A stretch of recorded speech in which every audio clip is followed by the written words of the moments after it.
tentang paham komunis, kita harus melihat 3 bagian. Yang pertama bagian awal berdirinya. Menurut akte notarisnya, berdirinya Partai Komunis Indonesia itu adalah pada tanggal 23 Mei 1920. Meskipun tahun 1914 sudah dibawa oleh Stiflin. Tapi resminya itu berdiri pada tanggal 23 Mei 1920. Artinya pada tanggal 23 Mei kemarin, Lebaran Idul Fitri, itu adalah ulang tahun Partai Komunis Indonesia yang ke-100. Yaitu pada tanggal 23 Mei 2020. Selama berdirinya Partai Komunis ini, sampai dengan tahun 1995, PKI telah mengadakan 3 kali pemberontakan. Sekali pada tahun 1926, pada masih zaman Hindia Belanda. Kemudian pada tahun 1948 bulan Oktober. Biasanya itu memang gerakan komunis itu mainnya itu di Oktober. Di mana-mana itu. Di Soviet juga mainnya Oktober. Pada bulan Oktober 1948 ketika kita sedang berhadapan dengan agresi Belanda, ini komunis menikam dari belakang bangsa Indonesia yang baru 3 tahun merdeka di Madiun dan sekitarnya sampai ke Pacitan, daerah Jawa sana, Jawa Timur sampai ke Jawa Tengah. Itu pemberontakan yang dipimpin oleh Musso dan membunuh banyak tokoh-tokoh agama dan tentara. Yang kemudian oleh Bung Karno dibasmi habis bersih. Mati semua, nggak ada yang hidup, tokoh-tokohnya habis semua. Ada yang terbunuh, ada yang dieksekusi mati. Kemudian komunis menjadi, PKI menjadi partai terlarang di zaman Bung Karno. Tetapi menjelang pemilu pertama 1955, tokoh-tokoh PKI muda, DNID dan kawan-kawan menghadap Bung Karno di rumah Bung Karno di Pegangsaan Timur. Entah bagaimana dialog dengan Bung Karno. Kemudian berhasil meyakinkan Bung Karno untuk mencabut larangan. Sehingga Partai Komunis Indonesia boleh ikut pemilu pertama tahun 1955. Bayangkan 1948 ditumpas habis. 7 tahun kemudian 1955 PKI ikut pemilu pertama. Partai Komunis ini berhasil mendudukkan diri sebagai pemenang 4 pada konstituan. Menang pertama Partai Nasionalis Indonesia.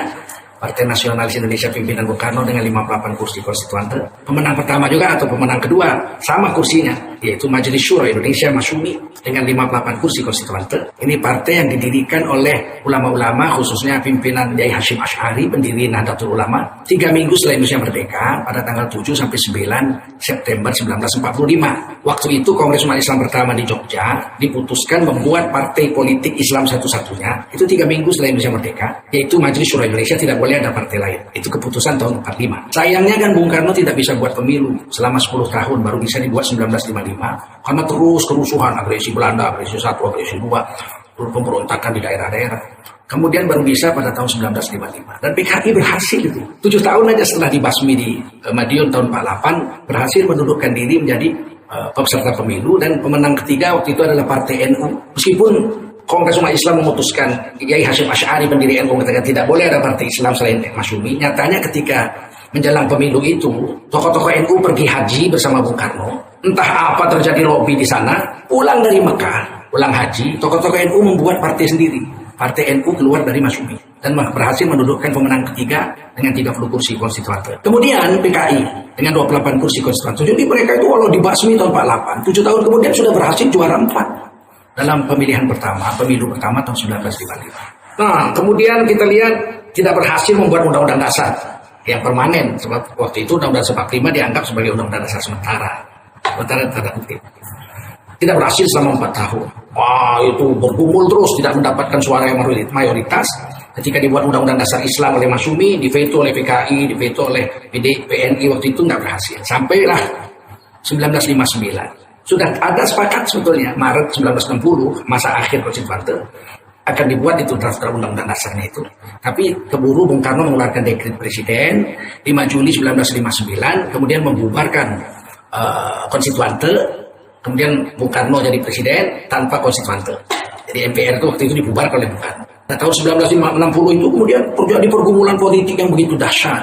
Bung Karno mengeluarkan kebijaksanaan Nasakom, nasionalis agama dan komunis. Waktu itu yang mendukung Nasakom adalah yang pertama nasionalis, kelompok nasionalis diwakili oleh Partai Nasionalis Indonesia, pimpinan Bung Karno. Kemudian agama, nasionalis agama. Agama itu diwakili oleh Partai NU. NU bersedia duduk di Nasakom bersama PKI. Bersama komnya itu diwakili oleh PKI, partainya DNID. Jadi Nasakom itu PNI yang mendukung Partai NU, dan yang ketiga adalah Partai PKI pimpinan DNID. Masyumi menolak. Dan resikonya kemudian Masyumi ini disingkirkan dari panggung politik Indonesia dan kemudian dibubarkan oleh Bung Karno pada tahun 1960. Pada saat itu pengaruh PKI luar biasa. Ulama-ulama yang tidak ulama NU itu ditangkap. Buya Hamka, Syekh Isa Ansori, Muhammad Nasir, pimpinan Masyumi. Di Medan itu pimpinan Mashuminya Syekh paling berpengaruh, Syekh Asad Talib Lubis, penjara. Jadi seluruh Indonesia itu ulama-ulama yang bukan NU itu dianggap anti Nasator, yang ditangkap. Dan memang tidak diadili, tangkap aja. Buya Hamka hampir 2 tahun. Menurut adik sepupu Buya Hamka, Buya Bakhtiar yang tinggal dengan bapak saya, yang mengansankan saya waktu saya lahir, anaknya kolonel namanya Buyung, itu orang dekat Bung Karno, intelijen Bung Karno, membolehkan Pak Bakhtiar ini, Buya Bakhtiar, melihat Buya Hamka di penjara, sempat minum kencing. Buya Hamka sempat minum kencing di penjara. Karena begitulah memang parah, tapi tidak pernah diadili, apa salahnya, pokoknya tangkap. Sampai puncaknya Oktober. Memang biasanya itu Oktober, gerakan 1 Oktober kan tengah malam. 30 September tengah malam, sudah 1 Oktober. Memang gerakan komunis itu Oktober, di mana-mana gitu. Dan Bung Karno menyebutnya gestop, gerakan 1 Oktober. Itu diculiklah Panglima Menpangat, Menteri Angkatan Darat waktu itu dibunuh, Jenderal Ayani, dengan asisten-asistennya. Kalau kita lihat Deputi Menpangat itu ada 3, deputinya Ayani, Jenderal Ayani itu 3, deputi 1 Mursyid. Ini aman ini, nggak kena nih, nggak dibunuh. Tapi Mayor Jenderal Suprapto, Deputi Menpangat 2 dengan Deputi Menpangat 3, yaitu MT Haryono, itu dibunuh PKI, diculik oleh orang yang menamakan PKI, sebetulnya orang-orang Cakrawirawa pas Pampres waktu itu, orang dekat Soekarno, yaitu Letnan Kolonel Untung, diculik. Dan itu saksi sejarah masih hidup, anak-anak beliau ini masih hidup. Dan Jenderal Nasution pun diserang juga, beliau sempat loncat dari pagar belakang, tapi anak beliau, adik Irma Suryani Nasution, syahidah, wafat waktu itu sebagai syuhada, syahidah umur 6 tahun, ditembak oleh komunis. Kemudian Jenderal Nasution selamat. Nah ini ceritanya, orang-orang penting, asisten-asisten itu seperti S. Parman itu asisten intelijen, itu dibunuh juga. Beliau ini asisten intelijen TNI AD. Beliaulah yang ditugaskan oleh Ayani untuk mendata siapa-siapa orang PKI. Ketika itu terjadi konflik besar karena Subandrio pulang dari Mesir bawa dokumen. Katanya dokumen Dewan Jenderal itu. Bahwa Angkatan Darat sudah membentuk Dewan Jenderal mau menggulingkan Soekarno. Tetapi kemudian ketika Presiden Bung Karno memanggil Ayani mengatakan ini isu yang ada Wanjakti, Dewan Jabatan Tinggi TNI, untuk menentukan siapa jadi pejabat-pejabat itu ada Dewan Jenderal-Jenderal yang memilih siapa-siapa orang untuk duduk pada jabatan-jabatan penting TNI. Wanjakti itu sampai sekarang masih ada. Bukan nggak ada itu Dewan Jenderal itu. Yang Bung Karno waktu itu ingin memberangus ini orang-orang ini, tapi tidak terjadi juga. Sampai terjadi pemberontakan minus Deputi Menpangat 1 Mursyid, Jenderal Mursyid aman. Pak Harto waktu itu tidak masuk dalam mula-mula dalam sejarah itu. Pak Harto masuk juga namanya, tapi kemudian dicoret. Ini jenderal, kalau zaman sekarang disebut jenderal abal-abal lah Pak Harto itu. Jenderal yang disingkirkan menjadi Pangkostrat, dan saya selalu ceramah di Pangkostrat itu. Waktu zaman Pak Harto itu, dan saya selalu bertanya dengan Pak Harto juga tentang itu. Pangkostrat itu dulu jabatan tidak penting, jabatan buangan. Hanya diberi tukang ketik, diberi ajudan, diberi beberapa orang staf, diberi supir, diberi kantor. Pasukan nggak punya, Bapak nggak punya. Pasukannya ada di kodam-kodam. Makanya ketika Pak Harto ditugaskan untuk membasmi komunis, beliau nggak punya pasukan. Beliau punya pasukan diambil dari RPAD, RPK. Waktu itu Kolonel Sarwedi, pasukan RPK lah yang bergerak. Dibantu dengan HR Darsono, Panglima Siliwangi waktu itu, untuk membasmi komunis itu. Tidak ada apa-apanya Pak Harto itu, makanya tidak masuk target dibunuh. Sekarang ini kan berkembang nih isu. Ini makanya kita perlu mewaspadai komunisme sekarang. Ini saya masuk sekarang. Sekarang ini berkembang isu Pak Harto itulah dalang PKI yang sebenarnya.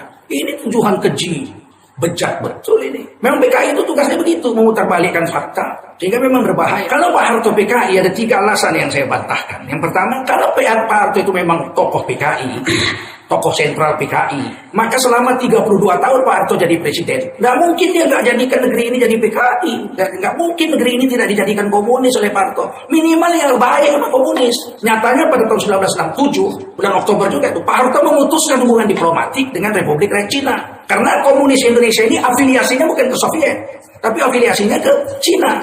Cina, PKI, komunis yang ateis dan brutal ini, banyak sekali membunuh orang. Jadi komunis Indonesia, DNID itu afiliasinya ke RRC, Republik Rakyat Cina.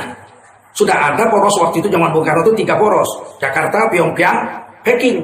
Jadi memang kita ke packing, bukan ke Soviet, walaupun sama-sama komunis. Dan ada rekaman videonya. Saya lihat itu lama sebelumnya saya lihat bahwa Dien Aidit itu naik pesawat terbang ke Cina, disambut oleh Zhou Enlai, itu presiden Cina waktu itu. Dan itu yang kedua adalah Deng Xiaoping, presiden sebelum ini. Dipeluk itu. Kita tidak bisa bayangkan kalau komunis berhasil memberontak, presiden Indonesia Dien Aidit, presiden Cina Deng Xiaoping. Jadi apa ini negeri ini? Takdir Allah berkehendak lain. Pemberontakan yang dilakukan oleh Aidit dan kawan-kawan gagal.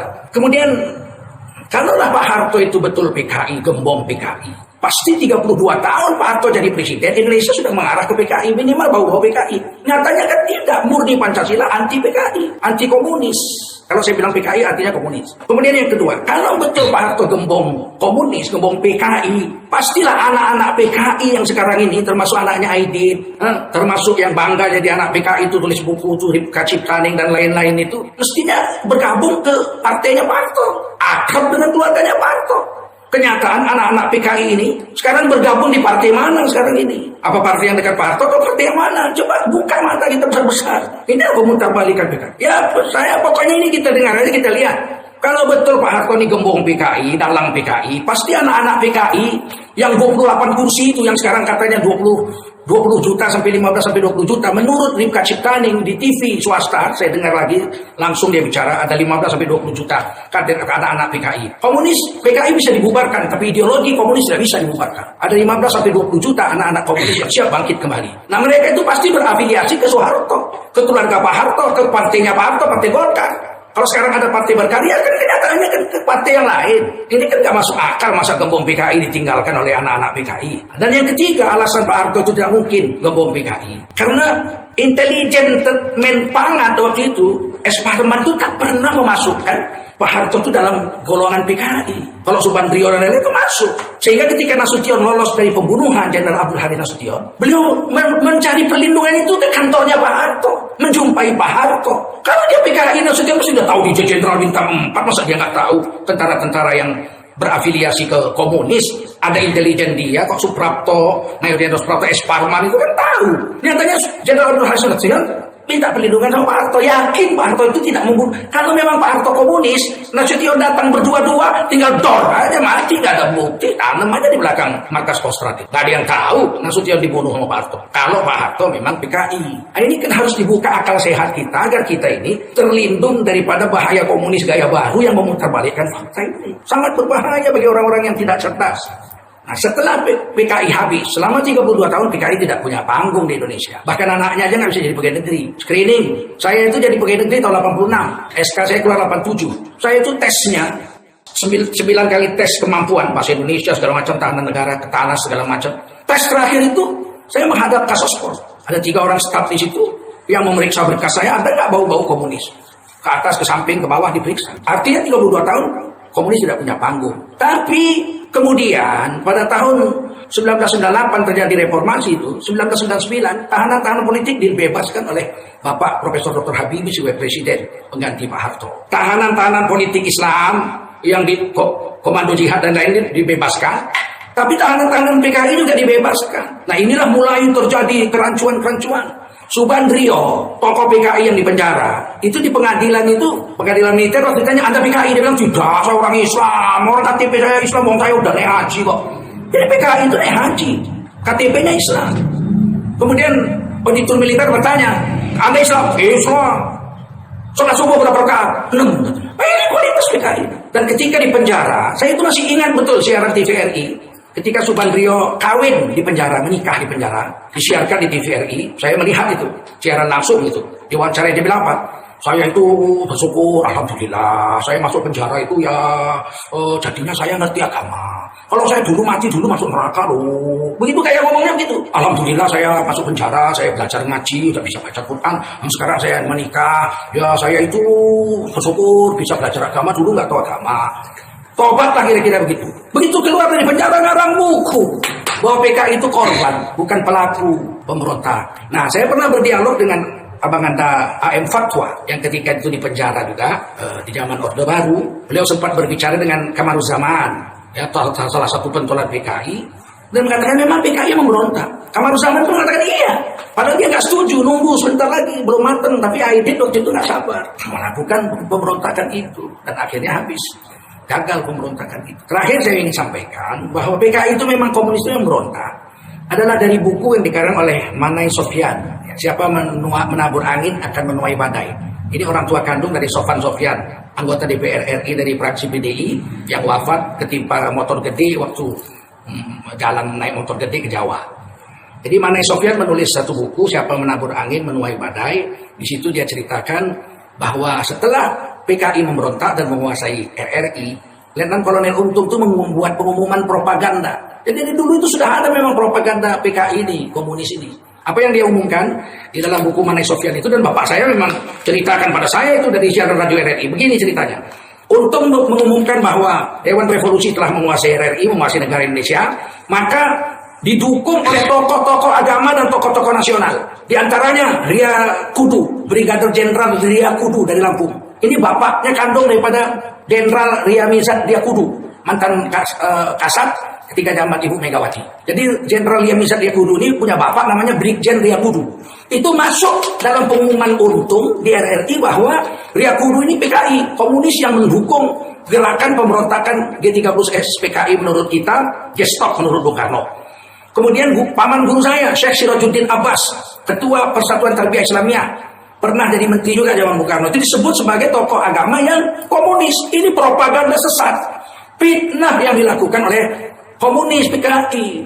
Jadi dari dulu memang kerjanya begitu, memutarbalikkan fakta. Sehingga kalau sekarang diwaspadai ini komunis akan memutarbalikkan fakta sebagai korban dan sebagainya, itu jangan dibilang tidak ada. Jenderal Ria Mizat Ria Kudu mengatakan, kalau ada orang mengatakan waktu itu beliau menhan, kalau ada orang mengatakan PKI komunis tidak ada di Indonesia, PKI memang sudah bubar. Komunis tidak ada, berarti orang itu komunis. Terakhir saya tutup, ciri-ciri komunis yang perlu diwaspadai.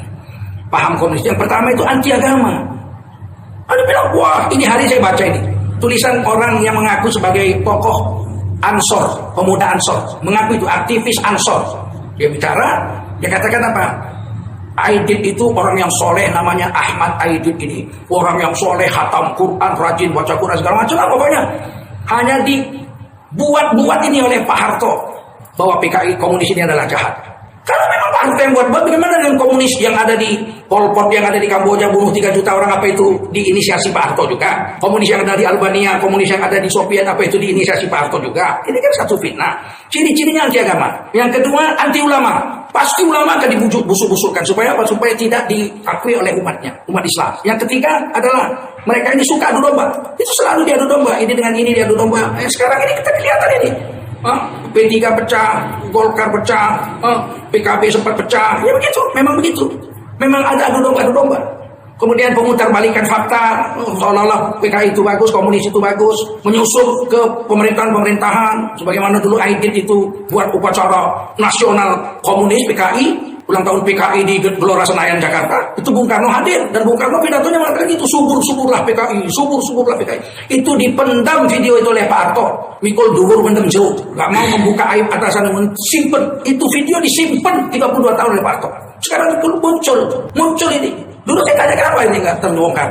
Sudahlah, orang sudah wafat, kita tutup saja sudah. Begitu mulianya. Tapi itu sekarang diputarbalikkan. Betapa dekatnya Aidit dulu dan kawan-kawannya dengan Bung Karno sehingga bisa mempengaruhi kebijaksanaan. Mereka memang menyusun. Kemudian apa? Kalau lemah bergabung di pemerintah, kalau udah kuat akan memberontak. Terakhir, ciri-ciri komunis itu. Mereka itu suka maksiat. Dulu kalau Mas Sumi bikin acara Maulid Nabi malam hari di tablik akbar, besok paginya PKI bikin joget-joget, keledean. Laki-laki perempuan joget. Atau malam yang sama, ini misalnya Muhammadiyah bikin tablik akbar nih tentang Maulid Nabi, nggak jauh dari situ mereka bikin panggung joget-joget, keledean kata orang Jawa. Memang dari dulu begitu. Mereka itu memang suka maksiat. Orang main judi difasilitasi, orang mabuk difasilitasi. Karena bagi mereka nggak ada haram halal, karena mereka nggak mau beragama. Nah, kalau dikatakan mereka, oh kami ini komunis tapi kami beragama. Kalah. Komunis Indonesia ini berafiliasi ke RRT, Republik Rakyat Cina. Mereka nggak beragama. Makanya nggak heran kalau ada tokoh-tokoh Indonesia sekarang yang nggak percaya hari kiamat. Hari kiamat itu dongeng-dongeng aja kan. Itu hanya ramalan-ramalan saja. Udah kelihatan mereka nggak suka agama. Nah, ini aja saya pikir maka kita wajib mewaspadai bahaya komunis Sebab 7 yang saya sebutkan itu, anti agama, anti ulama, suka adu domba, pemutarbalikan fakta, menyusup kemana-mana. Kalau lemah bergantung pada pemerintah, kalau kuat memberontak. Yang ke-7, mereka suka kepada maksiat-maksiat. Alangkah bahayanya Indonesia yang berdasar ketuhanan Maha Esa, yang menjamin tiap-tiap warga negara untuk memeluk agama dan menjalankan agamanya 100%. Kalau ada satu kekuatan yang anti agama dan komunisme ini. Dan alhamdulillah, TAP MPRS nomor 25 masih berlaku sampai sekarang. Komunisme, ateisme, PKI, komunisme, ateisme, dan Leninisme dilarang di Indonesia. Terima kasih. Wassalamualaikum warahmatullahi wabarakatuh.